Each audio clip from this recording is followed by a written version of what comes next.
ஆயிரம் கை உண்டென்றால் நீ ஒரு கை தரக்கூடாதா?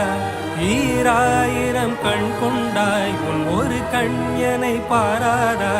உன்னில் சரணடைந்தேன் இனி நீ கதியே.